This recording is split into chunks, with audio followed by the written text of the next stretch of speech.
കാസർഗോഡ് ജില്ലയിലെ ഈസ്റ്റ്ലേരി പഞ്ചായത്തിൽ കടുമേനിയിൽ താമസിക്കുന്ന തോമസ് പാറശ്ശേരിയുടെ കൃഷിയിടത്തിലെ ഡ്രാഗൺ ഫ്രൂട്ട് കൃഷിയുടെ വിശേഷങ്ങളാണ് നമ്മൾ വീഡിയോയിലൂടെ കാണാൻ പോകുന്നത്.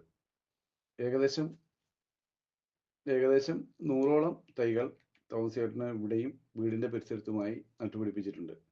സ്വന്തമായി ഉണ്ടാക്കിയ സിമൻറ്റ് കാലിലാണ് ഓരോ ഡ്രാഗൺ ഫ്രൂട്ടും നട്ടിരിക്കുന്നത്. നല്ല വെയിലും ആവശ്യത്തിന് വളവും കൊടുക്കുകയാണെങ്കിൽ എല്ലാവർക്കും കൃഷി ചെയ്യാൻ പറ്റിയ ഒരു ഫ്രൂട്ടാണ് ഡ്രാഗൺ ഫ്രൂട്ട്. നട്ടു കഴിഞ്ഞാൽ ആ വർഷം തന്നെ നല്ല പരിചരണം കൊടുക്കുകയാണെങ്കിൽ നമുക്ക് വിളവെടുക്കാനും സാധിക്കും. ഏപ്രിൽ മുതൽ ഒക്ടോബർ വരെയാണ് വിളവെടുപ്പ് കാലം. ഇപ്പോൾ അതിൻ്റെ വിളവെടുപ്പ് ഏകദേശം പൂർത്തിയായിക്കൊണ്ടിരിക്കുന്ന സമയമാണ്. നല്ല മധുരമുള്ള പിങ്ക് കളർ ഉള്ള ഡ്രാഗൺ ഫ്രൂട്ടാണ്.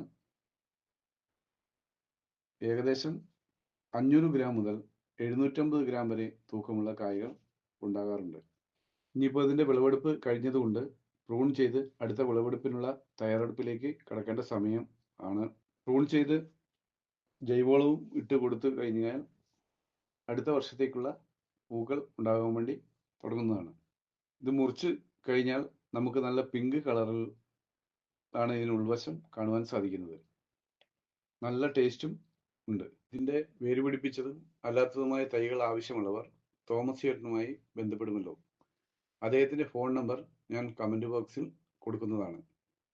ഇത്തരം കൃഷിയുമായി ബന്ധപ്പെട്ട വീഡിയോസ് ഇഷ്ടപ്പെടുന്നവർ ഈ ചാനൽ സബ്സ്ക്രൈബ് ചെയ്യുക, ലൈക്കും കമൻറ്റും ചെയ്ത് എന്നെ സപ്പോർട്ട് ചെയ്യുക.